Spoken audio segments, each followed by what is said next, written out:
حضرت عبداللہ بن عمر رضی اللہ عنہما سے روایت ہے کہ نبی کریم صلی اللہ علیہ وسلم نے فرمایا، نماز بغیر وضو کے قبول نہیں کی جاتی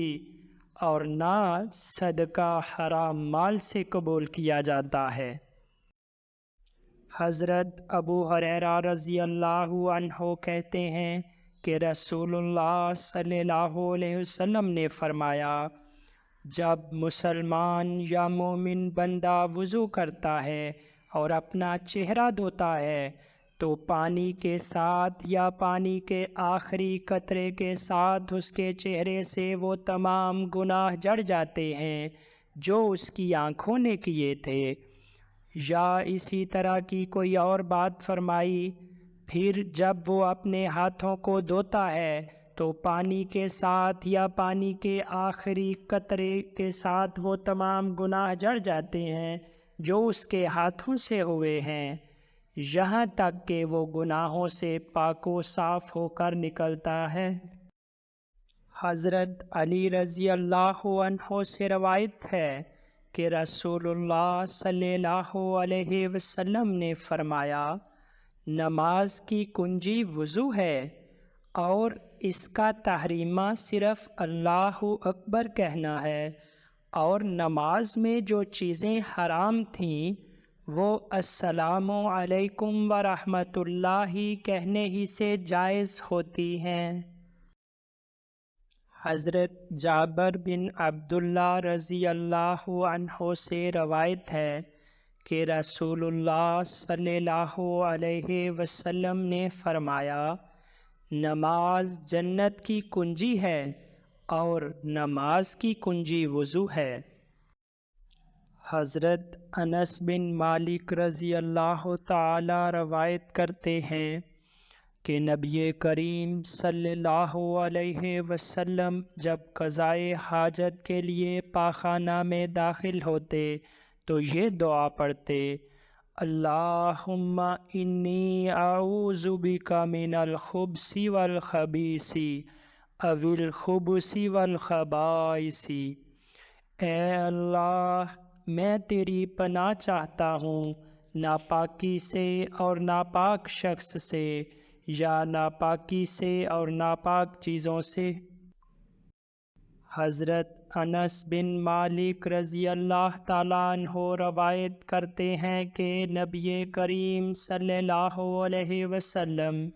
جب قضائے حاجت کے لیے پاخانہ میں داخل ہوتے تو یہ دعا پڑھتے، اللہم انی اعوذ بک من الخبث والخبائث۔ اے اللہ، میں تیری پناہ چاہتا ہوں ناپاکی سے اور ناپاک چیزوں سے۔ حضرت عائشہ رضی اللہ عنہا سے روایت ہے کہ نبی کریم صلی اللہ علیہ وسلم قضائے حاجت کے بعد جب پاخانہ سے نکلتے تو فرماتے، غفرانک، اے اللہ، میں تیری بخشش کا طلبگار ہوں۔ حضرت عائشہ رضی اللہ عنہا روایت کرتی ہیں کہ جو تم سے یہ کہے کہ نبی کریم صلی اللہ علیہ وسلم کھڑے ہو کر پیشاب کرتے تھے تو تم اس کی تصدیق نہ کرنا، آپ بیٹھ کر ہی پیشاب کرتے تھے۔ حضرت عمر رضی اللہ عنہ کی حدیث میں ہے کہ مجھے نبی کریم صلی اللہ علیہ وسلم نے کھڑے ہو کر پیشاب کرتے ہوئے دیکھا تو فرمایا، عمر، کھڑے ہو کر پیشاب نہ کرو، چنانچہ اس کے بعد سے میں نے کبھی بھی کھڑے ہو کر پیشاب نہیں کیا۔ حضرت انس رضی اللہ عنہ روایت کرتے ہیں کہ نبی کریم صلی اللہ علیہ وسلم جب قضائے حاجت کا ارادہ فرماتے تو جب تک زمین سے بالکل قریب نہ ہو جاتے اپنے کپڑے نہیں اٹھاتے تھے۔ حضرت ابو قتادہ رضی اللہ عنہ روایت کرتے ہیں کہ نبی کریم صلی اللہ علیہ وسلم نے اس بات سے منع فرمایا ہے کہ آدمی اپنے داہنے ہاتھ سے اپنی شرمگاہ کو چھوئے۔ حضرت سلمان فارسی رضی اللہ تعالیٰ عنہ سے بطور طنز یہ بات کہی گئی کہ تمہارے نبی صلی اللہ علیہ وسلم نے تمہیں ساری چیزیں سکھائی ہیں، حتیٰ کہ پیشاب پاخانہ کرنا بھی۔ تو سلمان فارسی رضی اللہ تعالیٰ عنہ نے بطور فخر کہا، ہاں، ہمارے نبی صلی اللہ علیہ وسلم نے ہمیں پیشاب پاخانہ کے وقت قبلے کی طرف منہ کرنے، داہنے ہاتھ سے استنجا کرنے اور 3 پتھر سے کم سے استنجا کرنے اور گوبر اور ہڈی سے استنجا کرنے سے منع فرمایا ہے۔ حضرت عبداللہ بن مسعود رضی اللہ عنہ روایت کرتے ہیں کہ ایک دفعہ نبی کریم صلی اللہ علیہ وسلم قضائے حاجت کے لیے نکلے تو آپ نے فرمایا، میرے لیے 3 پتھر ڈھونڈ لاؤ۔ میں 2 پتھر اور ایک گوبر کا ٹکڑا لے کر آپ کی خدمت میں آیا تو آپ نے دونوں پتھروں کو لے لیا اور گوبر کے ٹکڑے کو پھینک دیا اور فرمایا، یہ ناپاک ہے۔ حضرت عبداللہ بن مسعود رضی اللہ تعالیٰ عنہ روایت کرتے ہیں کہ رسول اللہ صلی اللہ علیہ وسلم نے فرمایا، گوبر اور ہڈی سے استنجا نہ کرو، کیونکہ وہ تمہارے بھائیوں جنوں کی خوراک ہے۔ حضرت عائشہ رضی اللہ عنہا روایت کرتی ہیں کہ تم عورتیں اپنے شوہروں سے کہو کہ وہ پانی سے استنجا کیا کریں، میں ان سے یہ بات کہتے شرما رہی ہوں کیونکہ رسول اللہ صلی اللہ علیہ وسلم ایسا ہی کیا کرتے تھے۔ حضرت مغیرہ بن شعبہ رضی اللہ عنہ روایت کرتے ہیں کہ میں نبی کریم صلی اللہ علیہ وسلم کے ساتھ ایک سفر میں تھا۔ آپ قضائے حاجت کے لیے نکلے تو بہت دور نکل گئے۔ حضرت عبداللہ بن مغفل رضی اللہ عنہ روایت کرتے ہیں کہ نبی کریم صلی اللہ علیہ وسلم نے اس بات سے منع فرمایا ہے کہ آدمی اپنے غسل خانے میں پیشاب کرے، اور فرمایا زیادہ تر وسوسے اسی سے پیدا ہوتے ہیں۔ حضرت ابو ہریرہ رضی اللہ عنہ سے روایت ہے کہ رسول اللہ صلی اللہ علیہ وسلم نے فرمایا، اگر مجھے اپنی امت کو حرج اور مشقت میں مبتلا کرنے کا خطرہ نہ ہوتا تو میں انہیں ہر نماز کے وقت مسواک کرنے کا حکم دیتا۔ حضرت زید بن خالد جوہنی رضی اللہ تعالی عنہ کہتے ہیں کہ میں نے رسول اللہ صلی اللہ علیہ وسلم کو یہ فرماتے ہوئے سنا، اگر مجھے اپنی امت کو حرج اور مشقت میں مبتلا کرنے کا خطرہ نہ ہوتا تو میں انہیں ہر نماز کے وقت مسواک کرنے کا حکم دیتا، نیز میں عشاء کو تہائی رات تک مؤخر کر دیتا۔ حضرت ابو ہریرہ رضی اللہ عنہ سے روایت ہے کہ نبی کریم صلی اللہ علیہ وسلم نے فرمایا، جب تم میں سے کوئی رات کو نیند سے اٹھے تو اپنا ہاتھ برتن میں نہ ڈالے جب تک کہ اس پر 2 یا 3 بار پانی نہ ڈال لے، کیونکہ وہ نہیں جانتا کہ اس کا ہاتھ رات میں کہاں کہاں رہا ہے۔ حضرت سعید بن زید رضی اللہ روایت کرتے ہیں کہ میں نے